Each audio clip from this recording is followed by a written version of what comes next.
side, you can say JC, you're too much for me. I am a little bit of loneliness, a little bit of disregard, handful of complaints, but I can't help the fact that everyone can see these scars. I am what I want you to want, what I want you to feel, and it's like no matter what I do, I can't convince you to just believe this is real. So let it go, watching you, turn your back like you always do, face away and pretend that I'm not. I'll be here 'cause you're all that I got.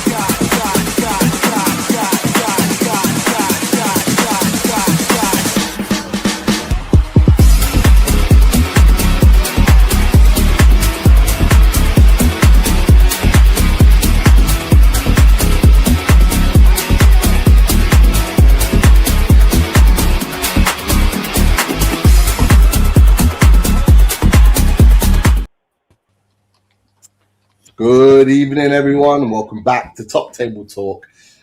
We are here to discuss all things other than Newcastle United tonight. Yes!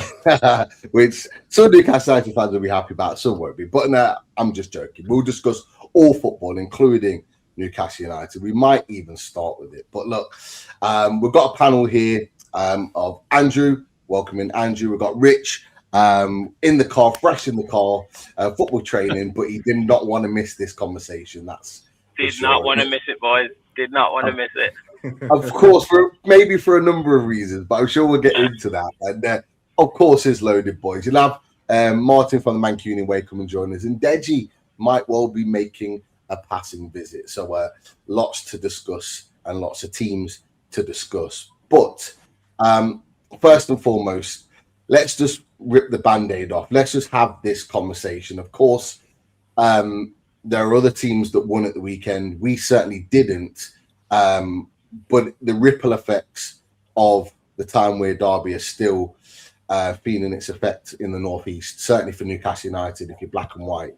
So, my question to Rich and Andrew, and look, feel free, like Daz, Chris, to get involved in this. The question is, after that defeat, should we be looking potentially at a new manager? The reason I say that is because we had 64% in our chat after the game on Sunday that are adamant they want Eddie Howe out.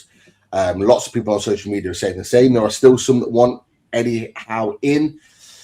Is it justified, is my question, Rich and Andrew, that fans should be now looking for potentially a new manager? What are your thoughts? Rich, considering you live in the Northeast, you live in Newcastle, I'll start with you because you might have some perspective from one or two that you speak to. Do you think it's justified, mate? I think people are well within their rights to ask the question, definitely. I think he's probably bought himself enough time over the past few years to give himself the opportunity to get out of this situation that you're in at the moment. The issue is that he's had money to spend, but he seems reluctant to use those players that he's bought. He seems reluctant to change the style of play to suit the players that he's got. And then the concerning thing is that the message that comes out of the dressing room on various occasions when you get beat at the moment doesn't seem to match what the players are stating and what their message is. And I get the impression sometimes of Eddie Howe that he kind of gaslights the fans a little bit. I know that's a bit of a cliched word, but everyone can see the problems. Everyone can see what Eddie Howe should or shouldn't be doing from a supporter perspective. And Newcastle fans aren't stupid, and it kind of sometimes feels like he's treating the fans like they're not seeing what they're seeing. Like, you could tell that the performance on Sunday, there was no heart, there wasn't enough heart, there wasn't enough character, there wasn't enough fight. And then in other games where they've got beat, you can tell there's not a plan B, there's no change in tactics, there's no proactive substitutions, and that's where you start asking questions. As soon as the manager starts to be able to be predictable in terms of what they come out with at the end of games, what substitutes they're going to make on 60 minutes or 70 minutes, or throwing two strikers on when you're already 1 or 2 down or whatever. That's when you know that the writing's on the wall. And You've had it with Steve Bruce. Villa had it with Steve Bruce. You could tell what it was going to be said in every single press conference. You could tell what substitutions were going to be made. And I fear that from your perspective, from your club's perspective, that's kind of happening at the moment with Eddie Howe. And it's just how he no pun intended, how he gets out of that. And that's the conundrum at the minute. He's probably bought himself enough time, but I don't know how long that time lasts with the owners that you've got. Yeah, it's go on, Andrew. Go on, jump in, mate. So, I think defeats are analysed differently, but when it's a local derby, when you lose, the reaction to it is heightened by about 100 times more than any other defeat, especially the time we're derby. Yeah. It also coincides that you have horrible away form as well, so it's just another horrible away performance. I'd like to say, I think if it was against maybe another opposition, while he'd get criticised, it wouldn't be probably as much, because it'd probably be just down to the fact that it just continues with the horrible away form. But when it's the first, I know you played them in a couple of years ago, but when it's the first league thing for nearly a decade, and the way Sunderland are also performing this season as well, it's heightened even more. And I don't know what it is with your away form this season compared to your home form. It's Jekyll and Hyde, so to speak. It's two totally different teams. Even the way the players look and how they play is totally different to when you're at home. I don't know what that is, and that's something. I agree with Rich though. I think he's bought himself time with the cup win last season, obviously, but the mystery is that this away form continues. Then how does that that really affects what you're trying to do in terms of progressing, still getting the Champions League spots every season? You know what I mean? You can't be in and out. You have to be what you're trying to do and build. You need to consistently be in the Champions League places, especially if you want to continue spending. But he needs to really look at this away form, what is different from the home form, essentially. But I've got Newcastle relatives, so they're absolutely incensed by it. I haven't heard Eddie Howe out, but they were really they couldn't believe, I think they were questioning some of the people, did they really understand the importance of the derby? Because the way some of your players were playing, it seemed to me they didn't really understand what the importance was. Do you know what I mean? And you can look at the way the Sunderland players were playing, especially. They were playing as if that was their relegation game and they needed 3 points to stay up. Do you know what I mean? I'd be looking at that. I can understand though, because it's like nearly every season now of Eddie Howe. There's a point in a season when a portion of Newcastle fans want him out at some point during the season. Yeah. But I could totally understand where they're coming from, because it's the heightened of the actual fixture instead of the defeat itself, and that's made it more microscopic analysis. So. Yeah, I think also part of it as well is that Andrew's right, with the away form, but he signed players that should be ideally suited for away games. Jacob Ramsey, when you signed him, in terms of what he would bring to a team, is that ability to carry the ball, that ability to get your territory. So you think away from home, when you might be under a little bit of more pressure, you could use Ramsey to take the ball from from your own penalty box to the opposition penalty box in no time. You've got Elanga, who I know is not performing very well at all, but you think, well, if you play to somewhat of his strengths, a direct ball over the top, you've got pace. He's got pace to burn away from home, but he just doesn't seem to be playing those players. And I know the questions are being asked about Ramsey, and 45 million, he's not getting a game. It just seems puzzling to me. And then you obviously had earlier on in the season when I know they were coming back from injury and stuff, but he was still persisting with Dan Burn at left back and things like that. And you just think, what are you doing? It's just the tactics and the playing personnel that is utilising in certain games just because they're loyal players. The game isn't about sentiment. Results is what keeps you in the job. And if you're not playing the players to get the results, unfortunately, you're going to end up losing the job. And that's what seems to be his problem sometimes. I think he's a bit too loyal to some of the players who've served him quite well over the years, but he knows he's got better players to suit different situations that he's not using. Just wanted to point out really quickly. I don't know who you mean by Jacob Ramsey. I've not seen him, so I don't. Yeah. That's true. I don't know who he is to even refer to. But a welcoming Wolfie. Wasn't expecting you, so appreciate you taking the time. Man, train got in when it gets in, man. I know you've had a busy day. But Colton Connors quickly just said to you, Wolfie, we want a refund. That's what he's asked the question. But just your opinion on Newcastle United before I ask the question to Daz and Chris.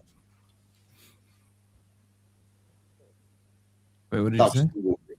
Sorry, what did you say? Just your opinion on Newcastle United. Just that we're talking I think you lot are moving too much, man. Like, chill. Wasn't it like 2 weeks ago you lot were telling me what a difference Livramento and Hall are making into that team and how you're going to shoot up the table? And now a derby defeat and you guys are on self-destruct mode. Like, it's reactionary. Let's be honest. And I get why it's reactionary. I get why. When other fan bases are now discussing our Sunderland bigger than Newcastle, that should be ringing alarm bells for you guys. But I just think it's too soon. Like, who have you got next? Fulham in the Carabao Cup quarters, and then, as the boys said, Chelsea at home on Saturday. Andrew's boys. And you'll beat Chelsea at home. You'll beat Chelsea at home. I think, look, Eddie Howe has been talked about being sacked since the day your owners came in. I remember within a couple of hours, there was talks of Mourinho, if I remember rightly. Mourinho is going to be the guy that comes in and what have you and everything else. This guy's won you a trophy. He's got you in the Champions League. You're doing well in the Champions League. You're going to qualify to the next stages of the Champions League. The biggest issue is your away form. Your away form absolutely stinks. Can he fix it? That's the question. It's not, did he lose to Sunderland, doesn't need to be sacked. And I get it. I've seen loads of managers sacked between Forest and Derby after those matches, right? But I think give it a week before you come to any conclusions. See what he does against Chelsea. Did you say you got Fulham in the cup? Yeah. When is that, by the way, boys? Tomorrow night. Perfect. I'll go on Monday. So yeah, give him a good slapping. I'm just thinking you guys are just moving. You guys got us into the Champions League. I hear what you're saying, William, but you still got into the Champions League. It doesn't matter how you got in it. You got in it. You can say the same about Chelsea. You can say the same about Villa. Villa choked and got you guys the Champions League, but everyone is where they are right now. I think the biggest issue you guys are going through now is that Sunderland are ahead of you, and you don't like it. And I don't blame you. I don't have to look at those scummy sheep in the same league as me anymore. They're where you guys think Sunderland deserve to be, and it's put your nose out a little. But you don't have to cut your nose off to spite your face. I'd say just chill, because Eddie Howe's a really good manager. I'll swap him with Sean Dash tomorrow if you want. I don't mind. No, hold on a sec. Yeah. No deal. Whoa, Chris, did you just say yeah? No. You missed it. Stop trying to target, right? Chris is the weak one with regard to this. Anyhow, I know back in the day, boys, when you'd go. You've been doing this for a year. Don't do that. I'm just saying. Do you remember when back in the day you go clubbing and the girls that used to be in those little freaking herds, man, and you had to try and pry one away. I got my eyes set on Chris. Well, no, this herd is not separated, so you need to. I did want to ask you, Pete, because you did bring up a stat on Road to Europe. Was that yesterday? Yeah, was that yesterday? Bro, how long have I been working today? Bloody hell. You said 64% and now saying Eddie Howe out on that poll you did. Yes. Yeah. What were the results of the poll on the panel? No, hang on. Let's clarify that. So 2 weeks ago, it was 66% Eddie Howe in, and it's we did the poll again on Sunday night, and it was 66% Eddie Howe out. So it's a big swing in that. Now it's straight out reactionary, as you mentioned, straight after the defeat in the derby. But all across the area, even Chris, the force is strong in our Chris. We're still all Eddie in, and Eddie to the end of the season, or at least Eddie until we're potentially out of everything, including. Well, I seem to remember a rumor about one certain person with a similar name to yours giving him till the Sunderland game. No, and I clarified that. I said if he didn't get any win or any points from the 8 games, then we have a decision to make, and I think that's. Wait. So your stipulation was 0 points. Yes, there was. Come on, bro. What kind of stipulation is that? That's like saying, look at Rich. Rich can't contain himself with that kind of stipulation. Yeah, but Wolfie, that was before we played Man City, Everton away, where we still hadn't got an away win at that point. We won both of them. Then we obviously drew last minute to Spurs. Then we beat Burnley. So there's been 3 wins in that since then. We hadn't. Yeah, hold on. He's saying that stipulation, and you just said it was over after the first week. It was done. He met the criteria. It was a dumb stipulation, man. It was a potential possibility, and I was like, I wasn't. That's like me saying, you know what? Because my chat asked me this lot. You were always going to win a couple of those games, though, Dad. Come on. He said Spurs and Burnley. Safe to say it then, wasn't it? You know what? Man City was a big win. Man City was a big win. Well, I'll tell you what. Yeah, you had some good wins. Here's an exclusive for you guys right now. Then, everyone keeps asking me, what will it take for me to be Daishin? I'm gonna reveal it exclusively here. If Daesh wins every single game from now to the end of the season, I'll be Daishin. What if he draws one, Wolfie? What if he draws one game? I'm doing what Daz did, mate. See, I'm just answer out with that, Wolfie. I'm doing the inverted Daz. He said 0 points. I'm saying all points, right? Okay. You can't draw a game. That's it, Daishin. It would be You've heard it here first. unacceptable for him to go to the Etihad and draw, and I'd be calling for his head. Yeah, but the difference with that, Wolfie, is that we're all rubbing our hands together at that, because we're all going to ourselves, we better beat Forest because we want him to stay in charge of Forest. We want him to stay there. That's the whole point. You don't want him there. We do.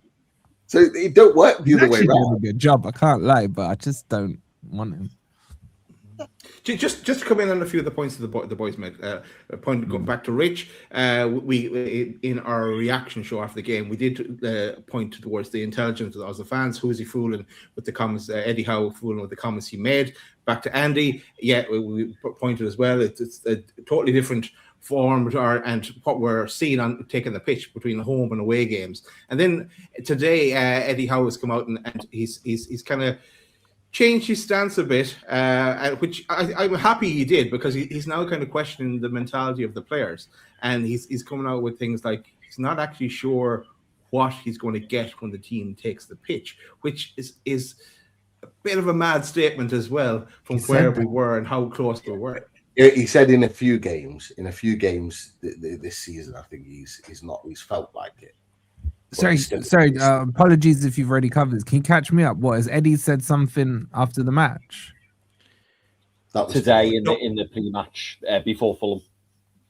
Yeah, but Daz, you said he's turned on what? What did he say? Because we were playing at the same time. I'll just read out what he says. It's a horrible feeling, because when you enter a game, you want your players to go onto the pitch and give absolutely everything they have in their soul and body to get a result. That's all I can ask of a player to do.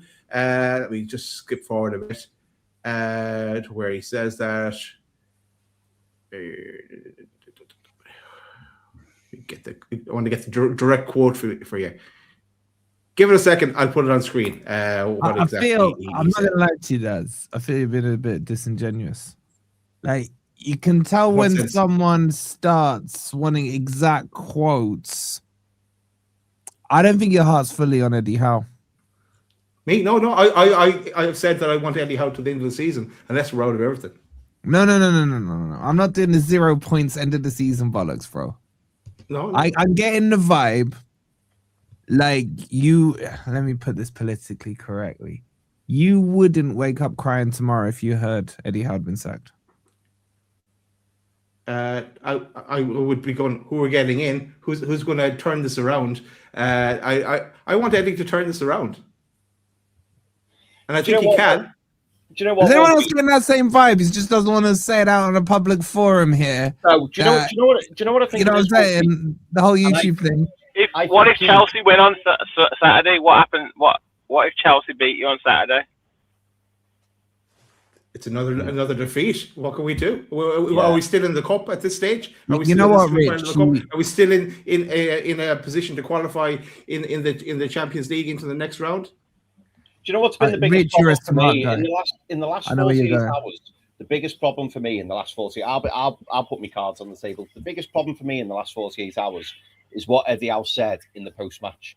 When Eddie Howe came out and said that there was good elements of that game, because there wasn't.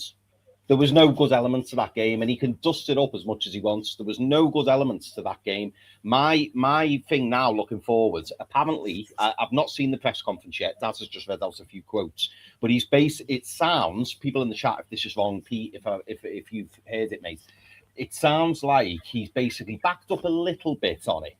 But what was interesting was I also saw that he basically completely disagreed with what Bruno Guimaraes said. And Bruno Guimaraes, if you haven't seen it, and he said it was a mess. We've let the fans down, we've let the club down. And my disappointment is the fact that is what I expect Eddie Howe to say. I expect Eddie Howe to maybe not to mess, because he's not going to admit that as a manager, but maybe to come out. That was the bit that he disagreed with. That was to be fair to Eddie Howe, that was the only bit of what Bruno said that he disagreed with. He disagreed that it was a mess.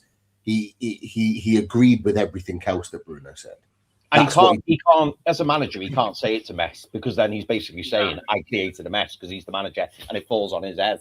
But my biggest problem... That's where you get it. It's probably a tiny little bit of damage limitation there with regards to the ownership, like with how he's in standing with the owners. But I don't know, man. It just like I say, it just strikes me as quotes from a manager who, it's on that tipping point. As you say, if you don't get the result against Fulham, if you don't get a result against Chelsea, it's kind of asking for trouble. Therefore, however, if you do get a couple of really good results, it's kind of back on track. It's a real key point at the moment, because it could get pretty nasty if he doesn't get a couple of results in the Premier League. Because, like Andrew said before, if you don't, you've got to, like Villa obviously managed to qualify for Europa League, and even just qualifying for the Europa League, it's what's going to happen in this season and the PSI. If you qualify for the Champions League, the pressure then to continue in that vein, it gets more and more and more, and that's the problem. And that's what annoys me, Rich. That's what annoys me, is because already we're hearing excuses of not being able to train the players.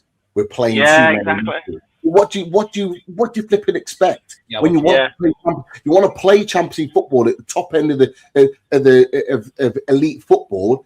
You're going to have to expect to play every 2-3 days. That's what the best players do. I don't buy this excuse that players are tired, right? Because if you want to be playing at the top end of football, you have to play every 3 days, because that's what the best teams do. And for me, the excuses of not being able to train players, the excuses of players being tired, I just look right at you, Rich, because Villa have done it. And Villa have done it with Unai Emery, who are in a similar situation to us and have been able to manage that and just missed out on goal difference with Champions League football. So they were able to do it. So for me, it's not an excuse. It is not an excuse that is a problem, that he can't train those players, that he can't work with those players. But I'll just say the one thing that annoyed me from the press conference today, and it wasn't preempted and it wasn't brought up by a journalist. He brought it up intentionally. And he still made reference to the fact that we've lost Alexander Isak, and he even name-checked him. And I thought, why are you in December? Why are you in December bringing up Alexander Isak without the fact that no journalist brought it up? Journalists were surprised by the fact that he'd even brought it up, because it wasn't brought up in any way, shape, or form. Why are you still bringing that up? He has no excuse, right? He signed Nick Waltemada, he signed Jacob Ramsey, and he signed Anthony Elanga. They are his signings because there was no one else at the club to be able to take charge of it. They were his players. He paid the money for them. He has to grin and bear it. And I think that's part of the problem. I think that's part of the problem. And also, boys, he doesn't want to use certain players that he's bought, so he can go on about fixture congestion, but he doesn't use the players that he's got in his squad. He doesn't change his team enough. And you say about the Isak thing, when it was all going through the summer, he didn't want to talk about it. He wouldn't answer questions on it. He didn't want to talk about it. So why do you bring it up now when all of a sudden you're under a bit of pressure? Like, it's convenient now to bring up the Alexander Isak situation. What did he say on Isak? You can't just give us a little freaking teaser there, Pete. What did he say? Basically, what he said is that the team is still reeling from the effects of losing Alex. That they were kind of pretty much the words that he mentioned. And Alexander Isak was obviously a big loss. To the and that was without the journalist saying anything. He brought that up. That's Nuno, That's Nuno, where Nuno. That's the only thing that annoyed me.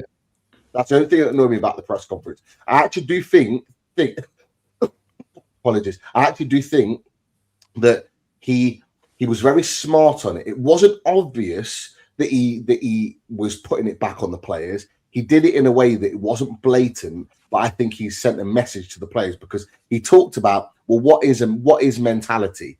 And he said, in his opinion, mentality is having the right frame of mind to be able to do your job. So, and he even name checked it to be able to defend set pieces properly, to be able to prepare properly for games. And he reeled off a number of things. And I was listening to it. I was thinking, hold on a second. Everything you've just mentioned about mentality are our issues at the moment. So you're basically saying that the mentality of the players are not right. And a lot of fans didn't get that. A lot of fans didn't see that. There was a few that thought that he was just doing his same old Eddie Howe shtick. But actually, the things that he was mentioning about what he expects from mentality are the things that we're currently not doing. So he's basically saying that the mentality of the players aren't right because we're not defending set pieces right. We're not prepared mentally and doing the right things in terms of preparation for the game, because you could tell the players weren't at it. The players mentally weren't there at the beginning of that derby. And he talked about a number of other things that have gone out of my head. So you'd have to go back and watch it. But so this was on the second presser. So does it sound this was today? So is this a case of him backtracking on what he said on the first presser because he's seen a reaction to it? Is there a bit of that going on? Possibly. Could be. It'd be good actually to get Martin's thoughts here as well. That's what I want to do. Martin's one of the smartest guys. You've gone through this before, and we know you don't want my thoughts. A sample. You give us a sample. You really don't want my thoughts. No, I do want your thoughts. This is an open forum, Martin. Yeah, do it. And Martin, could you also give your thoughts on? Do you feel that these guys are holding back as well? I think Newcastle, the fans, the club are all in a bit of I think they're all in a fog. And I mean that in the utmost respect. I'm going to be honest with you, and I've said this plenty of times, but I'm going to hit the nail on the head. I think you've been sold a dream that was never possible, or not possible for a long time, by your owners. Eddie Howe is not. He's a very good manager. I've said he is. I've always said Eddie Howe is your Mark Hughes to us. We'll get you to one level and then doesn't know what to do to get into the next level. And he shows that already. Now, people are saying, well, I get Newcastle fans want him out. But if you go back over the last 3 years, and you lads will know this more, we've been here before. I watched enough Newcastle fans and know enough and watch enough to see patterns. And the 3 seasons on the bounce, Eddie Howe always goes through a little bit of a difficult time. And then it's get him out. You win 1 or 2 games on the bounce, and then everything's great again. And then in about 3 months again, you'll go right back to where it was, and you just end up going in a vicious circle. And after 3 years, if the same manager is doing the exact same sort of thing, the manager's the problem now. If I'm seeing the same patterns for 3 seasons on the bounce, then I worry. I think last season was better because obviously you got away with it because you had your cup run in the middle of it. But I can't remember, was it before the cup run or after the cup run? You went on a bit of a roller coaster again of results. And I think the cup run saved him a little bit. I don't think he can manage top players. I think that's why he goes to his tried and trusted people all the time. I don't think he likes being questioned. And now these are just me from the outside. Again, I question PIF again because your new chief exec, or is it chief, whoever's come in, you've now been told you've got to wait another 5 years. I think he was going to say 5 years. Yeah, he said PIF, and he said PIF, and something happened there. That was the CEO. Just 5 years. Oh. Sorry, my internet's playing up today. You're back, man. My internet's playing up. You're back, mate. I'm about right. No, as I was saying, I've just put my Ethernet in, so that might stable the connection off.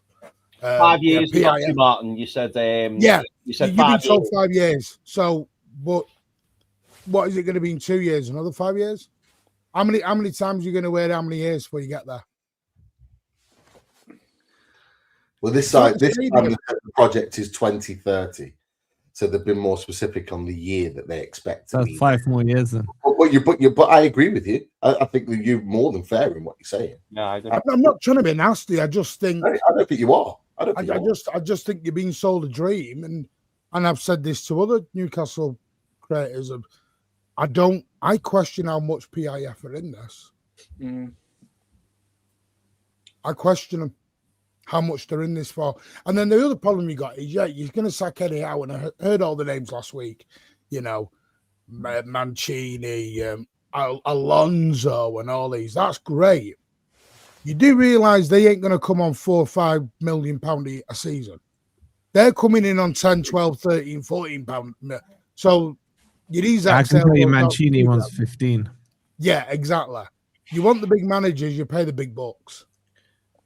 Eddie Howe's on 9 anyway. He's about on 8 or 9. I've just read he was on 5.5, so I don't know. I think he's on more than that. Yeah, more. I don't know. I don't know. I find Newcastle very confusing because I agree. You know where you want to go to. I question PIF. I'm not sure PIF want to go. I think they want to get there. I think they want to do it in their way, not your way. Where do you want to go? Oh, they want to be number one. They want to win titles. But I don't think the Newcastle fan base want that. I don't know. I think you boys maybe correct my assessment here. I think you guys would be happy to get top 5 every season, if not maybe every 2 out of 3 seasons, and an odd cup competition trophy every 3 to 4 years, something like that, maybe more. I don't think.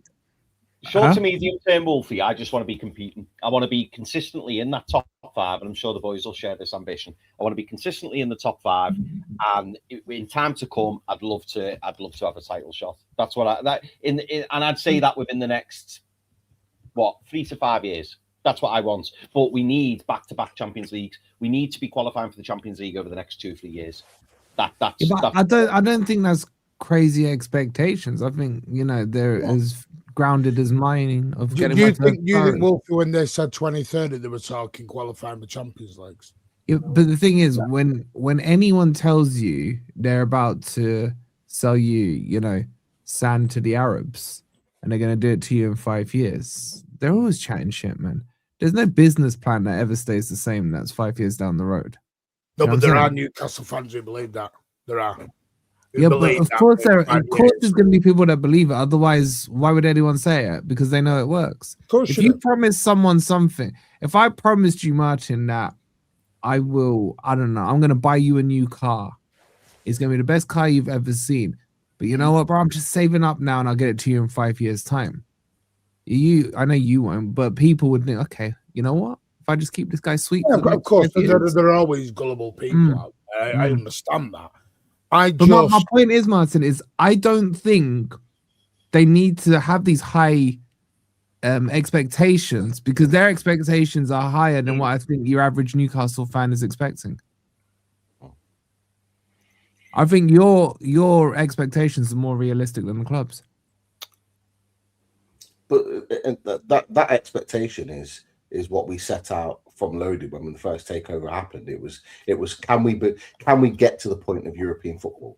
We missed out European football and went straight to Champions League, and then it was a case of can we build and do that on a regular basis? Well, we weren't able to, because we probably weren't ready to get Champions League the first time we got it.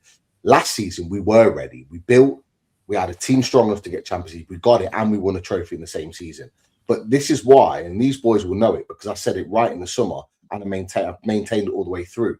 My priority this season for Newcastle United is getting fifth. Fifth gets you Champions League. We need back-to-back Champions League. If we want to be that team that David Hopkinson's talking about as be this 2030 vision, what we have to do is put back-to-back Champions League footballs together. Yes, we've had Champions League football 2 in 3 years, but financially, we can't compete until we're regularly getting Champions League football. Not even Europa League or conference even cuts the mustard, because the difference between Champions League money and any other European competition is it's significant. It means like, literally you can get more money from like the FA Cup than you can from Europa Conference League matches. The issue is though. Yeah. Well, the issue is though, you can't have what you did this summer in terms of you had sporting director, you knew he was going out, you knew a long time he was going out, and there was no proper replacement. You let Eddie Howe do these transfers. The transfers were too late in terms of, having yourself settled and everything like that. The Isak situation went way beyond what it probably should have been. And I understand like both sides, but there's no way you should have had someone ready to go as soon as the other guy left. Do you know what I mean? To take over, to let Eddie Howe do what he does, which is just coaching. Don't be involved in the transfers and stuff like that, and let him do the business side. I feel like Eddie Howe, I don't know if it's arrogance or took on too much, like you said at the start. He signed these players, and now he's not using them. That he suddenly got Billy Big Britches, and suddenly thought he could do everything. But I just don't think the way that what you want to do, there's no other club that would have done what you did in the summer. They would have had someone already lined up to replace the sporting director right away. Do you know what I mean? Ready. There's something. No matter what you think of them, they would have someone at least lined up, ready to go. Do you know what I mean? Whether it's an but that's not PIF then. If PIF, and I get it. That shouldn't be happening. Which goes into your theory, Martin, that I don't think they want to. Sheikh Mansour would never allow that to happen at Manchester City. Never. We would not be going into a system where our chief exec was not in place to do deals. Never. That's criminal. That is way that's in one of, I would say, one of your most recent time most important transfer windows as well. It's egregious. That's what it is. Totally egregious the way that happened. I don't know what it was, and the other thing that I have always questioned is why do all these sporting directors keep walking out the door? Yeah. There's a problem here. There is a disconnect somewhere. The vision's let's set the context. With Eddie Howe. Let's set the context as well, boys, because Eddie Howe was just after winning our first trophy in 70 years. Paul Mitchell thing was falling apart, and they allowed Eddie Howe the keys to the castle, really. And you have his man in now, Newcastle, who he wanted. That's right. No, listen. That's thinking like Newcastle are a huge football club. They shouldn't be thinking, a Carabao Cup, right, here's keys to the castle. If you're giving him the keys at the Carabao Cup, what are you giving him if he wins you the Premier League? You're giving him the keys to Newcastle. Wow. He's already got that. But is there a little bit of an Arteta here? An Arteta situation where is Eddie getting too much power? We saw the whole Edu Arteta thing at Arsenal. Huh? He's already got the power. Look. Let's be honest. Is that why you're losing these sporting directors? Because now you got my boy Ross Wilson in. If he walks, like, Wolfie, that shows you the power. He knows Ross Wilson. They're close. They're boys. They know each other. He's handpicked him. That's why Ross Wilson's in the club. He handpicked him. Okay. So who the hell would sack Eddie Howe then? It's more like and that's why we waited to get his boy. Boys, this is a lot messier than I this is what we're saying at the start. This is what I'm saying. Eddie Howe isn't going anywhere. When people keep asking me on the channel, what do you think? Do you think Eddie Howe's going to go? Do you think he's going to get sacked after 2 games, 6 games, whatever? I'm saying he ain't going anywhere until the end of the season. And I said it on the show the other day. I said, if he does leave, it'll be his decision. I would not be surprised if Eddie Howe decides after this season, I think I'm going to take the England job. I'm a bit tired. Had 4 years at Newcastle United. It's getting a bit stressful. I'm going to go and have an easy life for 7-8 years and do a couple of back-to-back World Cups with England. That's how I see Eddie Howe leaving this football club. Not by getting sacked, because everyone around him, Eddie Howe's giving the thumbs up. He's giving the sign-off to bring these people in. These people, in my opinion, are not going to sack Eddie Howe. This ownership are not going to sack Eddie Howe. And I'm so glad you said it, Martin, because I've been saying it on this channel for a while. But everyone talk about these high-profile managers that we're going to get in if Eddie Howe leaves. It ain't happening. These guys want big money, as you said, but I'm talking transfer fees. These big managers want money to spend. And with PSR, squad cost rules, whatever you want to call it, we are not got the capacity to go and drop 200 million in every window, like the likes of Chelsea, Man City, etc., etc. These managers are not going to come to Newcastle United. So therefore, we're going to be back, in my opinion, to square one. You can have your Glasners, you can have your Areolas and your Franks, but for me, they're at best, they're a sidestep to Eddie Howe. They are a sidestep because they're, in all due respect to those managers, they're doing well at lesser clubs. And you've already seen from Thomas Frank, and everyone's getting on his back. He's made the step up, and he hasn't been able to handle it. He hasn't been able to handle it. And so for me, will we do this as fans? We'll be back in this situation again, in my opinion. All fans do this. There's always a manager every season who has a breakout season and do very well. And then they get linked with every single top job. And then they're all like, so Glasner, good up-and-coming manager, looks good. Well, and then everyone just presumes, give him the City job, give him the United job, give him the Liverpool job. Well, one's a big flops there. There's no guarantees with anything in football. I'm trying to think of a perfect example. It's like David Moyes, for example. Great at Everton. Was superb at Everton. Got Everton motoring. They were in the Champions League. He goes to United and his head spun within 30 seconds and didn't know what to do. Take that back. He's the best manager I've seen at United ever. No, he is. He's the greatest ever manager. I'd give him a lifetime contract, Wolfer. But, it's not my fault. It's not my fault that they live in the comedy club over the road. It's not my fault. Jesus. They've never recovered from that. We've got to stop this flavour of the month and have a bit more deep dive, analytical thinking in what we're saying and when we're viewing things. People, they do it with players. Flavour of the month. A player does something great for 6 months, so now he's under £1 million and let's go and get him. Elliot Anderson. Well, I didn't want to bring that one up, but we'll get there eventually one day. If I get a WhatsApp message from you, from one of your people, I'm just saying. I hear what you're saying, and I agree. But it is true, by the way. It is true. To a certain extent, I agree with what you're saying about this flavour of a month stuff.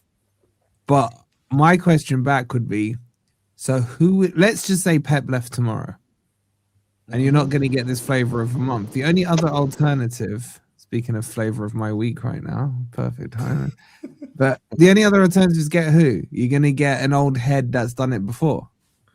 Do you see what I'm saying? Like, what's the hierarchical food chain in this? I mean, well, for City, the plan I've heard long term is Vinner, but he has to prove it at Bayern, which is why he went to Bayern. Pep had a say in him going to Bayern. Yeah, but that's he's still a rookie manager. Yeah, but I'm saying that's the one off. I'm saying, what are you saying is let's use Newcastle as the example, Because I agree with you. Iriola, look at Iriola. Everyone was talking about Iriola, what manager, and they're getting relegated this season, right? They went top and they're going down. So if that's not the managers that a Newcastle or a Spurs or whatever should be looking at, then what should be the progression path? No, that is the progression. That's what was about to say. They've got to do this for me in a 3-step tier progress. Eddie Howe, then go to a Glasner Ariola, and then you build to that. So but this is where I've had the experience with some Newcastle ones, not all. And this is going to sound. I've always said this. Some of you are trying to run the 100-meter sprint before you're even walking down this road. You are trying to get there straight away. Like you did. So Martin, do you think that we were under different rules at that point? Newcastle are, unfortunately, and it's wrong under the PSR rule. But saying that, these clubs voted for it. I did say it was turkeys voting for Christmas at the time, and no one wanted to believe me. My club didn't vote for it. Do you think that Glasner and Ariola are managers that can do more and take Newcastle to a higher level than Eddie Howe can? Do you know what you need to do with Newcastle now? You need to find a manager who can consistently get you in the Champions League every single season. And so I'm asking that question. I'm asking that question to you boys. Do you think Glasner and Ariola can do that? Not big enough. Not big enough. What, those two managers, Deji? Look, do you know what? What I find with Newcastle, I find it absolutely crazy. And apologies for my late arrival. Eddie Howe has done an absolutely blinding job. And what you're talking about is bringing in people who are pretty much the equivalent of an Eddie Howe. If Newcastle want to go to the next level, you need to bring in Champions League, Premier League type level managers. I would be expecting you guys to be looking like the Contes of this world. Do you know what I mean? That kind of level. No, but I actually think Newcastle have built enough of a foundation where they can attract that type of manager, especially if they want to kick on. But if you want to just do what my club is doing and taking sideward steps, wasting time and crying for a Carabao Cup, then Iriola is your man. Iriola or Glasner. Do you know what I mean? Conte is a two-year maximum job if you give him everything that he wants. Yeah. He is a demander. You give him everything that he wants. If he doesn't, he will sulk and he'll leave your club in a devastating position, a worse position than what it is. But do you agree that they need a world-class manager? I think they need like a Poch type manager, like Martin said. Not like maybe a Poch. He didn't say Poch, but you know the one that constantly got Spurs in the top 4, constantly got them there. And then they were waiting. They were ready for the next step, but Spurs, obviously, as usual, didn't take it. That's the problem. They need someone who can regularly get them in, like Poch did. Doesn't have to be a favourable name, but it is just someone who can regularly get them. Remember, Poch was under. What is a top class manager? What is the definition of a top class manager? Exactly. Yeah, I don't. It's like it's the same thing. What is that? We don't know, do we? People come in that we don't know. Like, we didn't know Poch was going to do so well with Spurs. I know they didn't win anything, but in the league terms, they finished top 4. We didn't know he was going to do that because he was at Southampton. He did nothing. He was at Southampton the season before. It's just you. It's like anything. You just have to keep going until you find that person. Do you know what I mean? You just have to keep doing it. You can't always go for name recognition. I wouldn't. If I was Newcastle, I wouldn't touch Conte with a barge pole. Not at all. Not with the situation you're in right now. It is not his type of situation. He wants ready-made, ready to go, right there. Remember this summer, there was rumours he was going to get sacked by Napoli. He just won the title with them the season before. Remember? Because they wouldn't give him everything that he wanted. He wants everything. You're not in that position to give everything that he wants. You're not in that position. He will sulk. Did it at Spurs, did it at my club, did it at Inter, walked out on Inter, remember? After winning the title. So I wouldn't touch Conte at all. Not the position you're in. So who are you saying, Andrew? Who are you saying? Because this is where I'm getting confused. Know. I'm not saying because we've gone with. I agree with you guys on flavour of the month. Is Glasner a flavour of the month? Do you know what I mean? No, he's won trophies. He's won trophies. I know. I'd say Glasner isn't. But what I'm talking about, everyone favours him right now. But is he? Remember Amram before he went to Man United? He was on everyone's. Yeah, but Glasner's done it in the Premier League, hasn't he? I understand that, but does he still fall under that though? Because he's at Palace. Maybe Glasner is the right one, but what is he doing? He's complaining that Palace don't get him. He's complaining that Palace don't get him players. As in, he's won the FA Cup, bro. Yeah, he's won the FA Cup, which is fine. And he's also got Palace from a mediocre. We finished 12th every season. He's complaining that Palace don't get him players. Do you know what I mean? And but you can see with Glasner, there's that football IQ. Have you got the players to play a 4-3-3? I mean, a guy who comes out and says to Pep, "Play like that again, and I'll clock you." That's just chest right there, and he did. It wasn't just talk; he walked the walk as well. That guy's got proper football IQ. Iriola, I think that he would, if he went to Newcastle or an Arsenal or Man City, he's just another Graham Potter. He's just another Thomas Frank. I think he needs that club where, if you notice, no one's calling Bournemouth out, but when Bournemouth were winning, it was, oh my God, Iriola, look at him, amazing. Is anyone calling him out to be so? Is anyone having a panel show? I know Bournemouth are a meaningless club, but are there any panel shows discussing should Iriola be sacked because he hasn't won a game in 10? Because they know where Bournemouth are. They know where Bournemouth are in reality. Yeah, they're too high up. They should be relegated. I know this isn't going to happen because at the club he's at, but an Emery type coach is probably the level what you need. Do you know what I mean? But he's not going to obviously go because at Villa, but that type. Where is another Emery though? That's the problem. That's what I mean. That's what I mean. But it's like when Liverpool brought in Klopp, wasn't it, from Dortmund? Obviously, he'd earned his stripes at Mainz, got the big move to Dortmund, and then as it turned out, they were a perfect fit. But that doesn't happen all that often, does it? But it's bringing in that big character, that somebody who, yes, they haven't got the Premier League experience, but they've got the experience in terms of European football. But if he wasn't England, maybe a Tuchel type as well. Yeah, but he's got a World Cup. Like, we can say maybe this, maybe that. We got to be realistic with what can happen. Now, what I'll say is, I'm a firm believer. And by the way, your chat is brutal right now to Eddie Howe. Right? We said that to you. Brutal, man. 66%. Pinocchio, this and that, the other. I've been reading, man. Big up to them. I love the honesty. But Wolfie, this is what I'm saying. What are the for a start? It's not just expectations. What style of play do you want? Because I've also heard the style of play is not to the liking. Obviously, I know Eddie Howe likes his Premier League proven English players, homegrowners. We know that, even though his most successful players have all been from abroad. Yeah, which is the bit I don't get with him. The irony in that is crazy when all his top players are the abroad ones, but he wants to keep going getting the homegrown ones. I don't get it. He wants to get that's the right answer right there.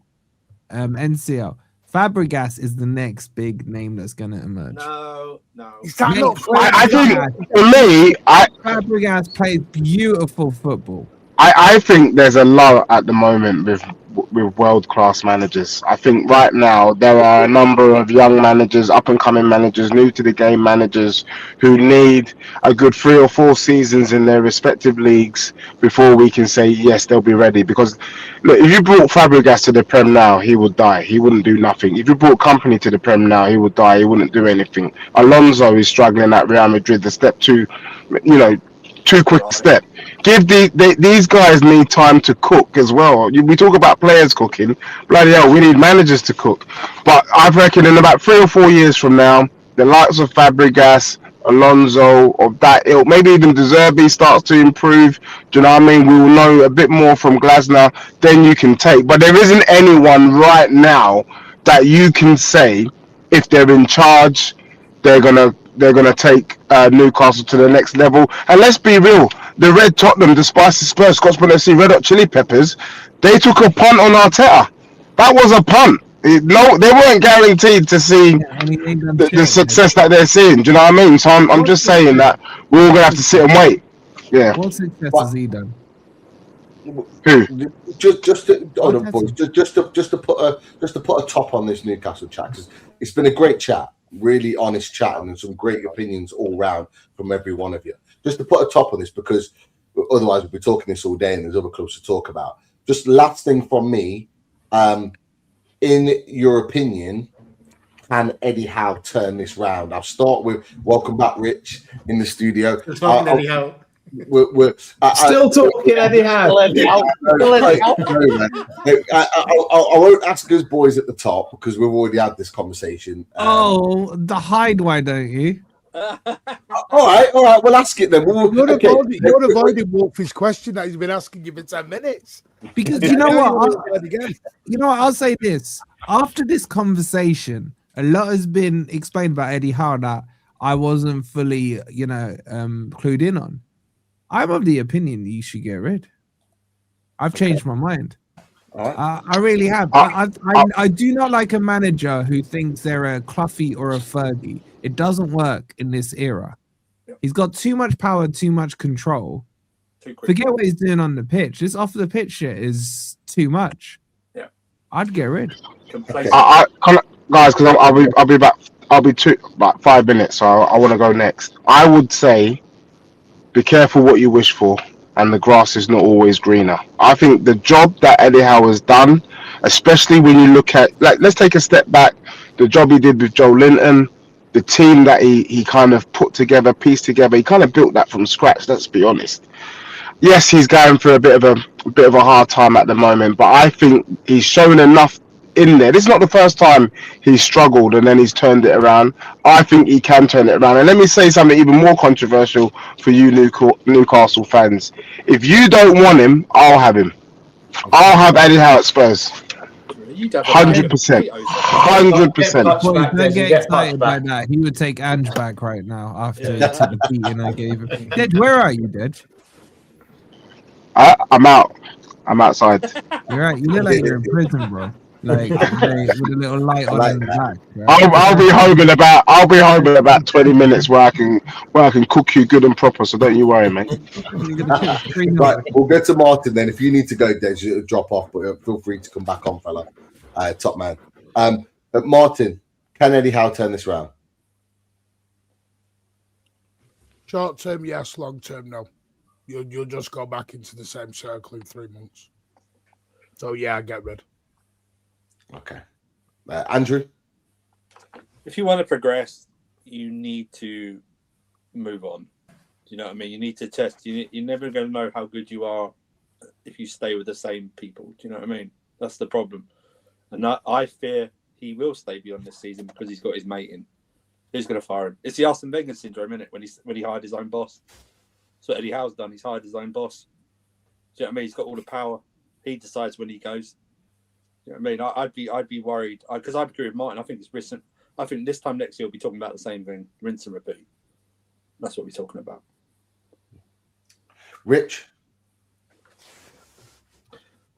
Yeah, I think what I said earlier. I think he's bought himself enough time to keep his job for now. Yeah, so I would probably stay with him. Okay. The only thing I'd say on that, Pete, Des is the only one who said they'd have him at Tottenham. Don't think Andrew would have him at Chelsea. No. I wouldn't have him at City. Don't think Liverpool would have him at Liverpool. I'd take him. Point proven. So there you go. There you go, really, isn't it? What we're saying is Eddie Howe is a middle of the road to the lower league end of the table. Manager. Okay. All right. With all due respect, Wolfer. Well, let's wait and see. We've got Fulham tomorrow. Whoa! No, mine. Did you see how he tried to slide? We are. Nicely done, Pete. Nicely done. Go on. Okay, no, Martin, we're gonna have to take over this. I'm gonna start Chris. After this discussion we've just had, and it's been a very fruitful discussion. You've seen me change my opinion. I don't change my opinion a lot, bro. It takes a lot to move my needle. Pause. Oh dear. Sorry, has anything that's been discussed tonight, Chris, strengthened your inner desire for Eddie Howe to leave? I'll be honest, Wolfie. The last 48 hours after that match, and I'm basing this purely. I can't wait for later on to watch the press conference. I can't wait. But the last 48 hours, and I'm basing this purely off what I've heard or allegedly heard that Eddie Howe said. I have concerns, and what I said to the boys before earlier in the chat was, I need to see a change in the next few games, but consistently. We could beat Fulham tomorrow 4-0. I'm interested in the weekend against Chelsea. I'm interested in the following match. I'm not gonna if we beat Fulham tomorrow night or if we beat Chelsea at the weekend, I'm not gonna say, oh, everything's great, everything's wonderful. Like I am very mindful now that this has to be over a longer period. This can't be a quick turnaround. This is something that needs to improve, because I'll be honest, Wolfie, for anyone who didn't see it, that game on Sunday was pathetic. It was really, really, really bad. And you can see from all the comments how people are feeling. The fact that the players I wonder how you're feeling. If you had the gun in the hand, metaphorically speaking, are you pulling the trigger tonight or not? No. Hand on heart, I'm probably waiting until the end of the season, because I don't think we'd attract the right person. If we sacked him tomorrow, who are we getting? So you're Eddie Howe in till the end of the season. He's on notice till the end of the season, and then I'll review when we see what's happening. I'm gonna drag Daz into this as well. Sorry to take over, boys, but I need to know, because I can sense these things. I can sense these things because Daz has said a similar thing to you earlier on. Daz, you said end of the season. You're an Eddie Howe end of the season. Yeah. What's the question? Well, this is the question, because Rich started to tap into this earlier before he went and came back. If you were to lose the next 5 games, are you still Eddie Howe until the end of the season? Yes, I am. I made peace with us not getting Champions League football after the West Ham defeat. I said that we're going to require snookers, one of which we got against Martin's Man City, which I wasn't expecting. We need to get the points against Chelsea. We need to go to Anfield. We need to go to the Etihad and get wins as well. Snookers that I'm not expecting, right? Also, that's to get anywhere near the top 5 positions, because we cannot win away from home. Coupled with that, he's still in the League Cup, where we'll see what happens with that tomorrow night. And the Champions League, we're into the knockout stages, but it's a bit of a journey for us. There's something to keep us interested. But if you lose the next 5 games, technically you're out of the League Cup. Yeah. Technically, you could argue in a relegation battle. And then you're saying end of the season, which would mean as well you're going to entrust another transfer window into Eddie Howe. Yes, the transfer window anyway. We've already said that he's got his man in place. The CEO is backing him 100%. Calling him an elite manager. Yeah, but forget them. I'm talking about you as the fan. You as the fan. Yeah, I want him until nothing is possible this season, and then I'm happy to pull the trigger. Either towards the end of the season. So you're writing the season before off. The summer. Sorry? So you're I'm not writing the season off. No, you are. We can still get snookers. We can still win the cup. We can still. Okay, do you think you win the cup? Because I'm not being funny. If we sacked him tomorrow, we're going to bring someone in. Someone will have to come in, and then it's like a bit like you with Dyche. You brought someone in who you wouldn't necessarily want. Now I know you've only given him a short term. Give it Giggsy. Give it Giggsy till the end of the season. It'll be Tyndall. It'll be Tyndall, Rich. Tyndall will get the job. If he was to get sacked, I guarantee you. But forget who's coming in. Why are you putting the 2 things together? Short term. Guarantee. Why are you putting the 2 things together? You 3 won't agree on who you want as your next manager. So even if you did agree on who you want as your next manager, even if everyone in the chat agreed on who the next manager is, why is that the stipulation? You have no control over the next manager is. All you can assess is, has Eddie Howe come to the end of his time, in your opinion? Why is it he has, but only if we get this manager? Either it's binary. Either he's at the end of the road, Boys to Men style, or he's not, in your opinion. And what comes next comes next. You have no say in it. I'll give you my answer. Go on. Look. First and foremost, I've said before, Eddie Howe's not going anywhere. So this is why I've not had this conversation, because he won't. For the reasons that I've already told you about the sporting director, etc., as much as any fan wants him out, he will not go anywhere. He will be in charge until the end of the season, and I'm putting that out there. However, what I will say is that I don't like watching Newcastle United. I don't like watching it. I don't like watching the football. I think the football's boring. I think the football's rubbish. I think the football's repetitive. It's not exciting. I loved watching my Newcastle United a couple of years ago, even though we had a load of injuries, even though we finished 7th in the Premier League. But you know what? We were entertaining. We were all action. We were all press, all intensity, all heart, all desire. That was what I resonated with my Newcastle United team. We got a different style, and I said it this time last year.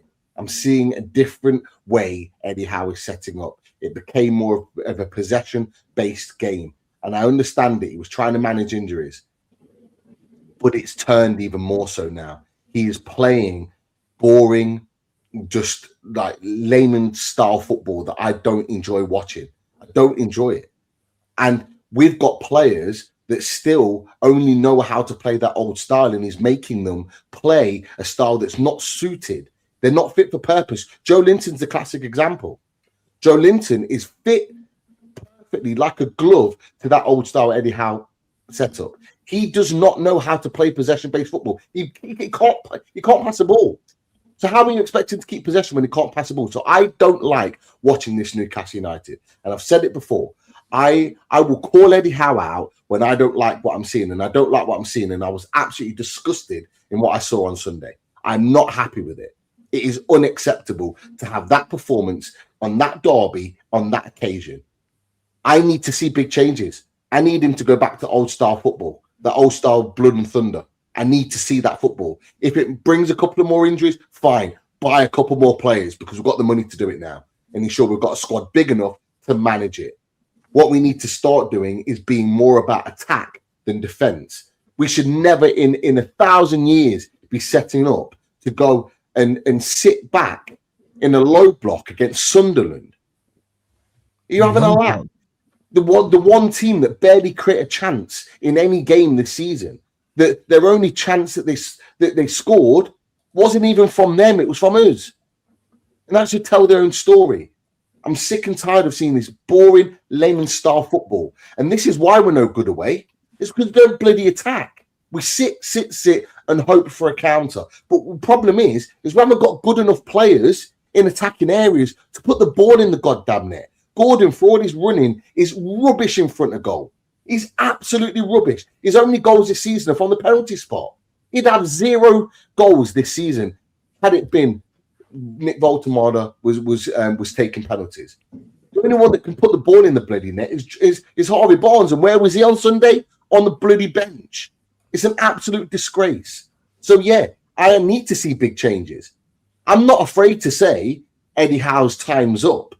I don't believe it is because I don't believe that decision will get taken out of his hands. However, if I don't see improvements, right, in his performances, I will be sitting here and going, you know what? I think we do need a change of manager. And I will be looking at potential managers to bring in. I'm not doing that right now because I'm expecting performances. I'm expecting us to win Fulham. And you're not going to see me here tomorrow night celebrating, yeah, we're through to the semi-finals. I don't care. The way I feel right now, I don't care. It means nothing to me. Semi-finals means nothing. I care if we go and put the sword, sorry, Andrew, to Chelsea on Saturday. I care that we then go to Old Trafford and put the sword to those bunch of clowns, right, on Boxing Day. Yeah. Then I want us to go and absolutely tear apart Burnley. That's what I care about. Can he put 3 games together where he puts them to the sword and he wins matches for Newcastle United? Because if he doesn't, we'll be back here having the same conversation and you'll probably get a different answer from me. So, do you want him in or out or not? Sorry? Can you just clarify that for us, please? Well, my answer to you is if I don't see changes that I've just identified, then yes, I'm quite happy to have another manager. That's my answer. Because I don't like what I'm seeing right now. So there's your I totally agree with Tony Timebridge. Free Anderson, totally agree. But free him to Manchester, not to you. Mate, you're about to get relegated. What are you talking about? Who's getting relegated? You 115. 115. You got some info. And what's happened to 115? Does it still exist? But in conclusion, so for those in the chat, well, let's wrap up this Newcastle. In conclusion, Pete is Eddie Howe out, Daz is on the fence, and Chris is secretly Eddie Howe out. So there you go. End of the season review.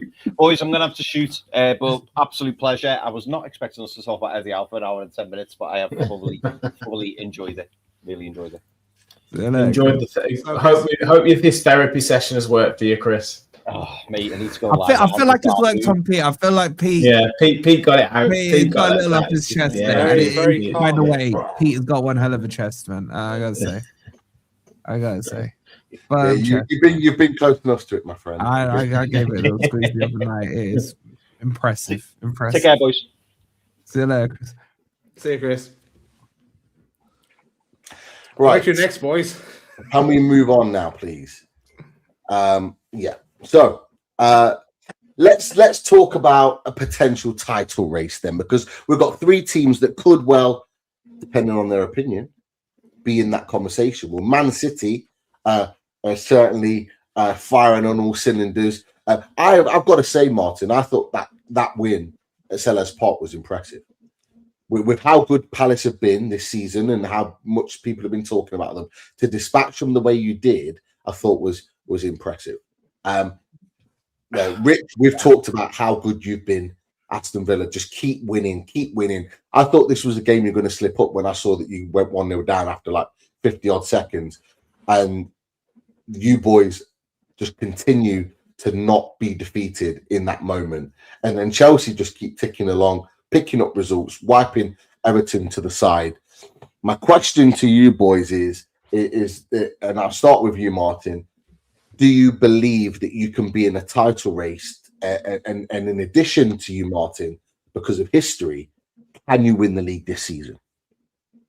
Yeah. Said it in August. I'll say it now. We'll win the league. Wow. I just fell in love with you, Martin. Listen, I'm not gonna listen. I get the world of football. For some weird reason, put us fourth and fifth, and we had our worst season in 14 years. We finished third. We spent another 250 million, and everyone had us dropping another 2 places for some very weird reason. I don't know why that suddenly happened. Yeah, Pep's finished. We don't bite right. You know, our defense is rubbish. We're Haaland FC. I've heard all the nonsense. You know, I've heard all the nonsense from the greatest team in the multiverse, universe, everywhere else that they're on. You know, I get it. I've said it for once above that. We have Pep Guardiola. No one else in this title race has Pep Guardiola as their manager. It's a very simple thing of Pep doesn't go 2 years generally and doesn't win anything. By the way, I've stuck my neck out, Pete. I've said we'll win 2 trophies this year. What those 2 are, I don't know. One of them will be the league. So you pick on the other one. I'd love the Carabao. I want my Carabao back. No. I've not had that one for a few years. No. Listen, it was an annual trip to Wembley in February, March for us, you know, and we've lost that a little bit. But no, I think when I see players, for example, by the way, I mean, there's 2 I'm going to talk about now: Ryan Cherky and Phil Foden. Talk about the yin to the yang. The 2 of them are just like 2 best buddies playing around on a park field.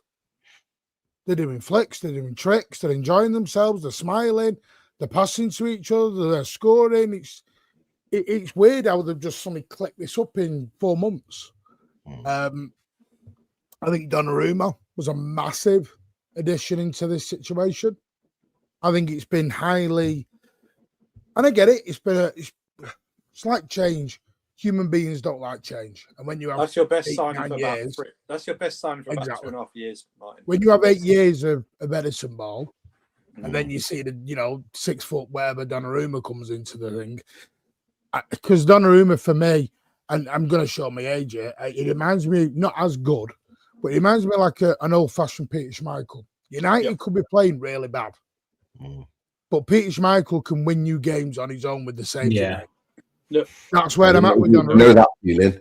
We know that feeling. It's just Donnarumma. You know exactly. You remember St. James's Park and the way Schmeichel taught it. Did the same with me, but we were crap back then. But the simple fact is, Donnarumma just brings so much confidence to the back line. Because when we had Edison was superb. Do not get me wrong, he was great at what he did. But you always thought in a one-on-one, you put your mortgage on the opposition, putting the ball in the onion bag. You have Donnarumma, 9 times out of 10, I'm seeing strikers go through one-on-one, and they sort of, the bottle drops out. Because they've got this 6 foot whatever monster running at them, and they're like, oh no, don't want that. He's punching off crosses. It's brilliant to say. Nunes, I just think, wow, what a right wing back. No, Pete doesn't mean we're not trying to get the other guy either. So calm down, don't get too excited. We're still after Tino. I know you are. We're still after Tino. Shit. I think there's a chance to get him as well. Not only that, I actually think we'll make signings in John. I think we're going to try. I think we'll try and get. I've heard, and people, you know, Mark Gay. I've heard Semenyo wants to come to City. We'll see where that runs. We do need a winger because I think Oscar Bob and Sabinho aren't good enough. I think Oscar Bob will go out on loan. Palace want Ake. Hello. We'll take him, yeah. Hello. We'll have Oscar. Bob. Which wouldn't actually surprise me in terms of, I think City have now decided that they want Mark Gay. Yeah. And if you can get a Mark Gay and a Semenyo in January, I think it bolsters us even stronger because I think Ake needs to go for World Cup minutes because he's been told by the Dutch manager you need to be playing or you're not going to come to the World Cup.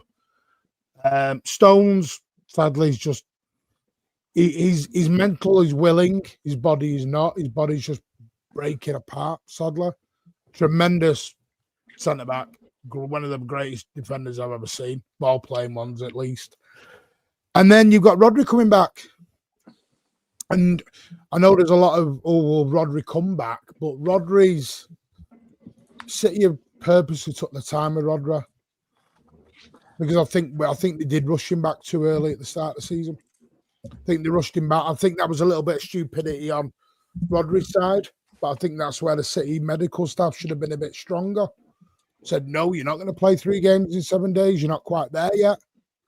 And I think they're going to take the time. And when Rodri comes back, they want Rodri to be back. They don't want this. He's back for 2 weeks, breaks down again. They want him. He's back. And then you have Nico Gilby's back up. And I've not even talked about the Norwegian meat cleaver up top yet, who just does. Yeah. Odegaard.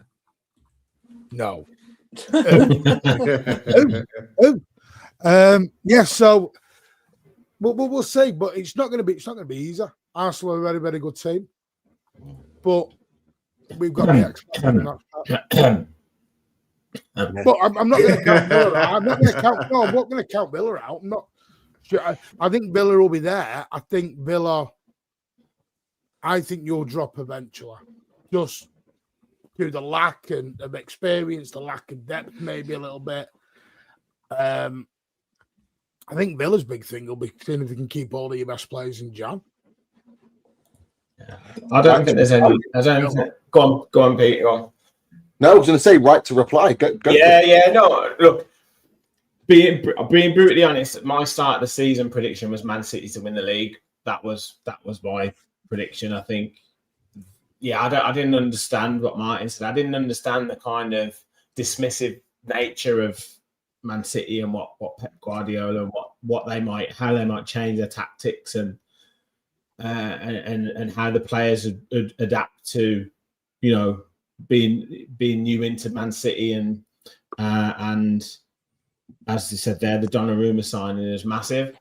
With Aston Villa, I think the best thing that Villa have done with this run that they've been on, which is absolutely incredible, is that they've given themselves the chance to lose a couple of games and still be in the title race. And that's what you want to do, right? because the pundits and everyone are waiting for Villa to get beat. That's what they're doing. They're waiting for Villa to get beat, and then they can turn around and say, oh, well, they gave it a good go, but we knew ultimately they didn't have it enough in them. But where we are at the minute is that we could lose against Chelsea and Arsenal in those 2 away games that we've got. But we could still be in the title race because people are assuming that Arsenal will win every game or Man City will win every game. But we know that doesn't happen.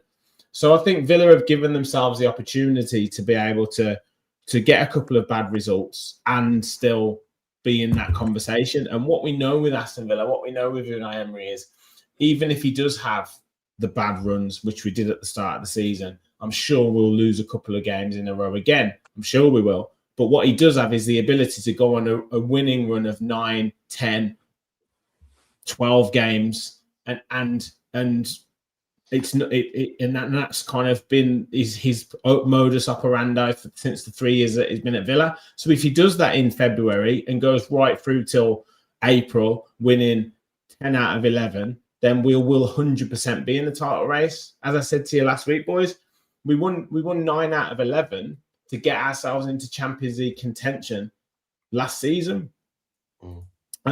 So there's this isn't a surprise that we've been on this winning run.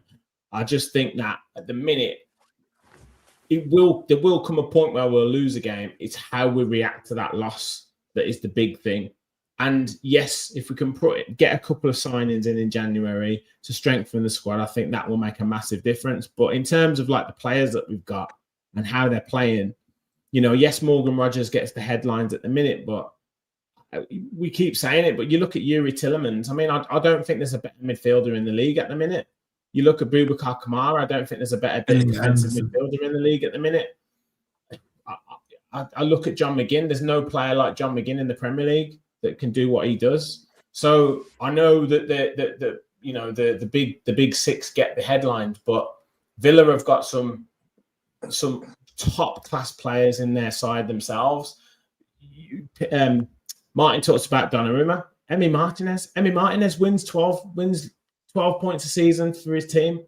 So he's a massive, massive, massive goalkeeper for us. Any team that gets a penalty against Emi Martinez, he saved it already before they've even taken it.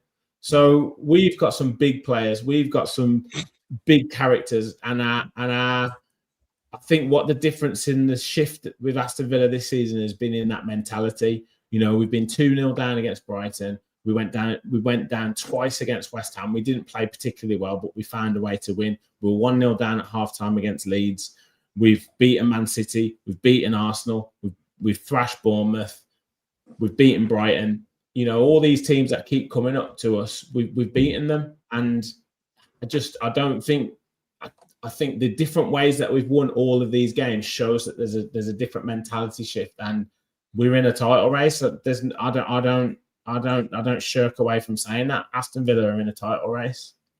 That's nice. Now let's see if you shirk. Are you going to win the league? We're not going to win the league. I don't think we win the league. I said I predicted Man City to win the league, but I 100% think we're in the title race. This team reminds me of the 92-93 Aston Villa team, the very first season of the Premier League. I don't know how old all you boys are, but you'll remember. You might remember this 24, Villa team. Rich, 24. I know, Wolfie, mate. We've had a tough paper round, but we had Dalian Atkinson, we had Dean Saunders, we had Ray Howe and Kevin Richardson, Steve Staunton. Paul McGrath, yeah. How can I forget Paul McGrath?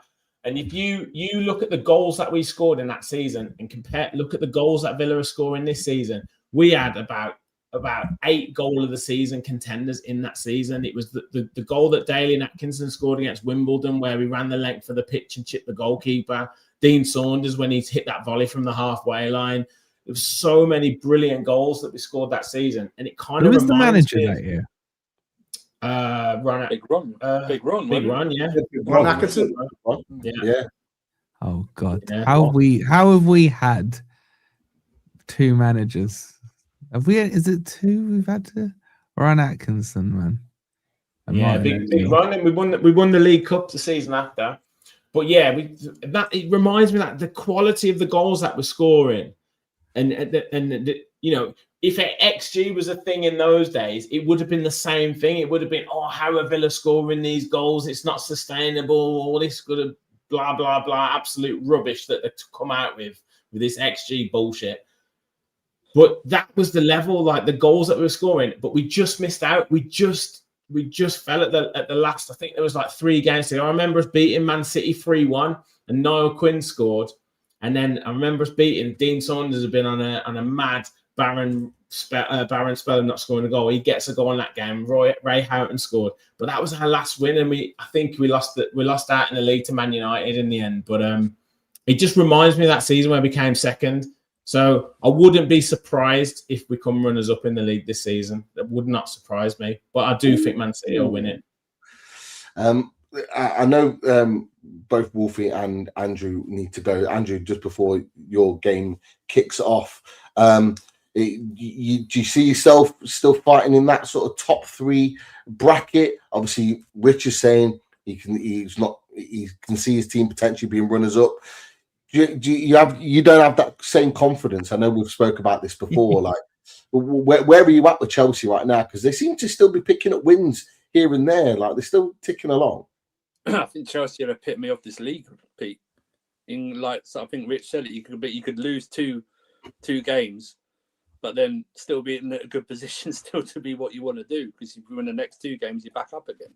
Yeah, that's the issue I have. That's why I've been very consistent. I've been very I don't see this team in a title race because they're not consistent to be in a title race, and that's where Rich as well as Villa are doing. I think the experience will come into Villa when it comes in terms of a title race that you'll fall short of it, because the other 2 I know Arsenal haven't won it, but they've been there like at least a couple of seasons before to be in a title race.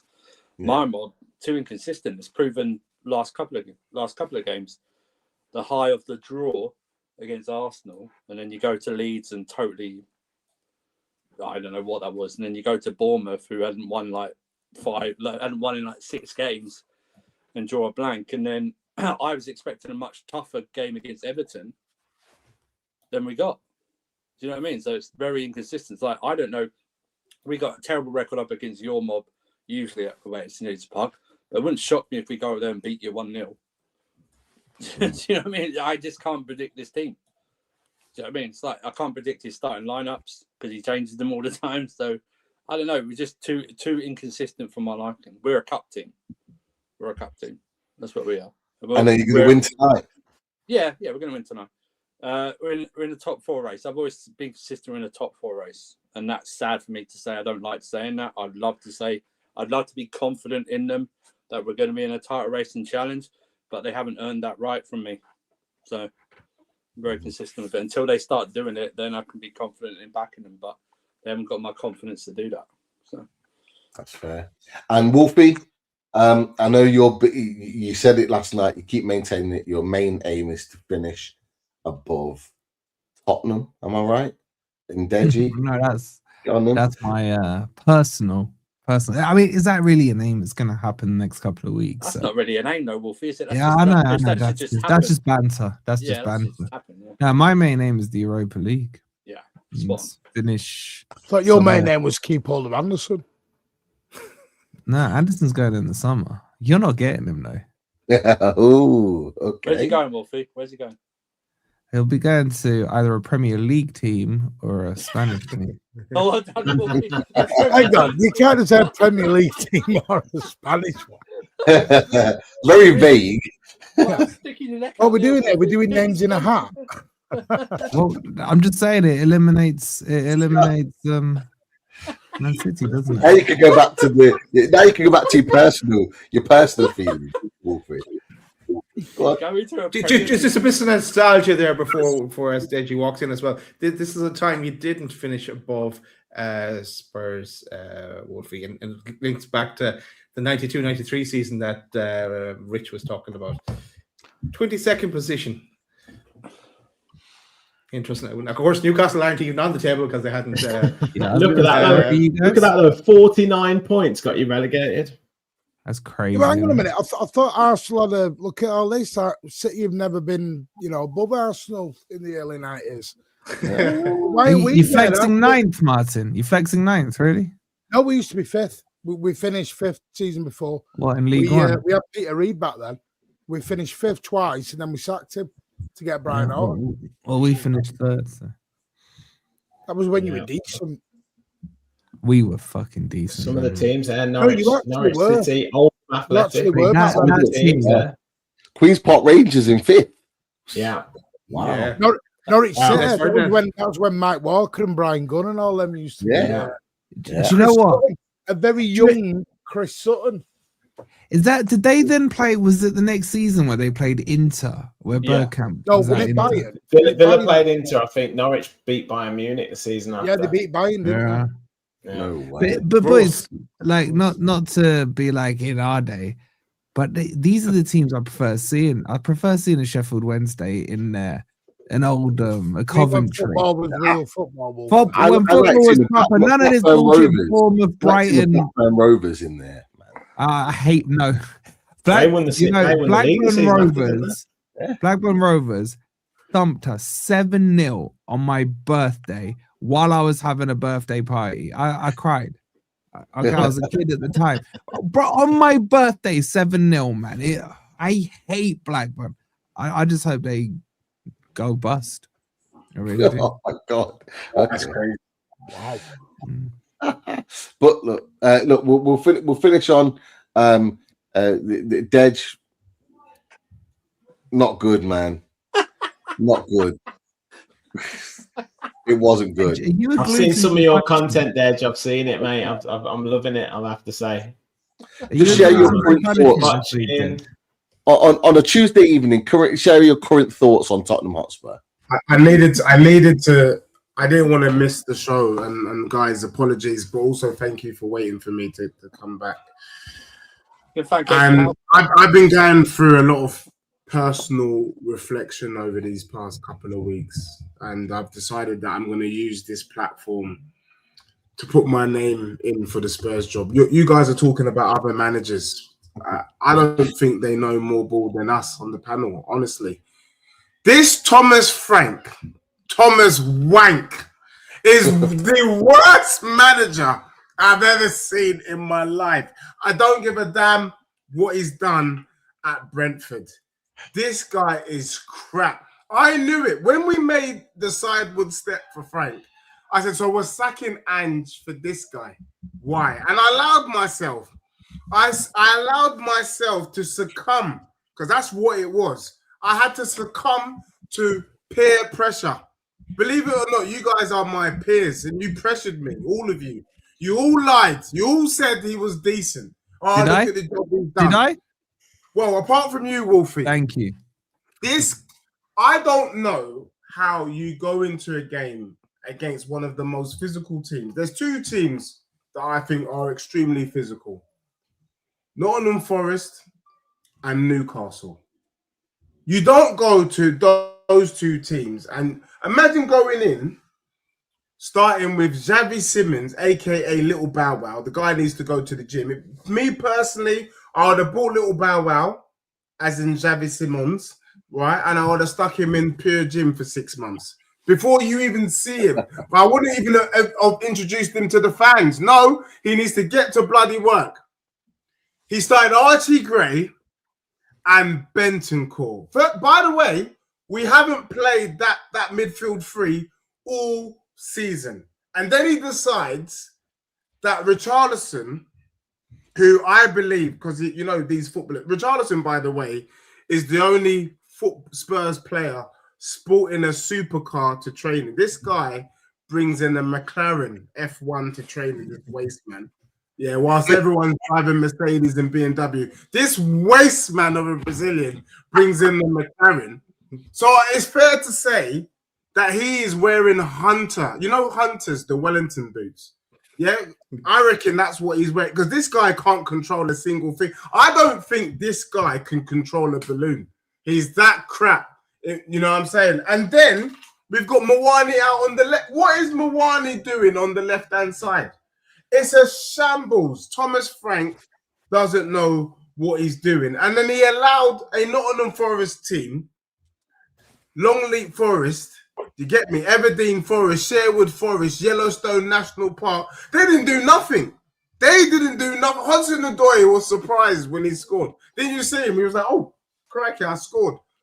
That crap team to bop us 3-0 is a disgrace. And I think for me, what is more painful? What is more painful and why I'm asking for the job? And I'm actually asking for the job on a pay-as-you-go basis. Is that he was brought in to shore up our defense. Just let me just bring you some home truths.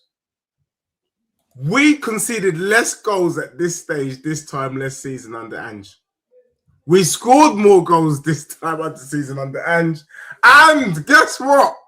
Guess what, Rich? Guess what, Martin? We had more bloody points at this point last season under Ange. And we lost 22 times. If Spurs is not careful, we could legitimately get relegated. I wanted Villa because that pathetic performance. I said, you know what? I don't trust this guy from the Villa game. I knew he was a fraud, so I was like, Frank out. But now I'm like, if we don't get rid, we could go down. That's legit. People say, "Oh, Tottenham are too big to go down." Are we? Last season, we finished with 38 points. If you don't get 40 points and you stay up, you should go down, in my opinion. You didn't get 40 points last season? You didn't get 40 points last season. What? How did I not know that? Bro. We didn't get 40 points. So for me, if you don't get 40 points, you deserve to go down. Yeah, I wasn't. Liverpool on Saturday, Dej. Liverpool on Saturday. Yeah, I can tell you, my brothers, what's going to happen on Saturday and what I'm hoping for. I said it yesterday, and Wolfie said it. Thought I was being shameless. I am hoping that Liverpool do what they did to us last season. I need to see 6 and 7s going in. Yeah, and for those kids that are watching 6-7, yeah, I need to see that this weekend because if they do that, then I can tell you now, Frank won't be in charge come Christmas Day. We're not going to get anything at Liverpool. We're not going to beat Crystal Palace. We're not going to beat Brentford away. We are wasting our time. And the reason why, Rich, I said I wanted Frank out after the Villa game, that performance was so pathetic from my club that it dawned on me that I don't give a damn. It dawned on me that even if he was 5 years, 6 years, 7 years, 8 years in charge, the best he could do for Spurs was 6th, and that ain't good enough for me. I need to be fighting for Champions League. I need to be fighting for the Prem. I need to be involved. I need to be in the mix. Is Spurs going to be in the mix under Frank? Hell no. So he needs to go. He needs to go now. And if I have to record a whole bloody album to get him out, so be it. But, I got to sit here and take cooking from... And imagine, lastly, and I promise I'll stop. I've accepted that we were so pathetic that I'm allowing myself to get cooked by Wolfie, despite the fact that he's still below me in the Prem. Can you imagine that? Can you imagine? I'm allowing myself to get cooked by someone who is beneath me. But hey, that's what Frank has done to me. That's what he's done to my club. Firstly, you ain't allowing nothing. Exactly. You don't get a say in the matter. That's the bit you don't understand. But that's the Spursiness in you that makes you think you get a say. It's like the Spursiness in you that thinks you're a good club. It's like the Spursiness in you that thinks you should be competing for titles. This is the thing. If you see what Deji said, Spurs is a Big 6 team.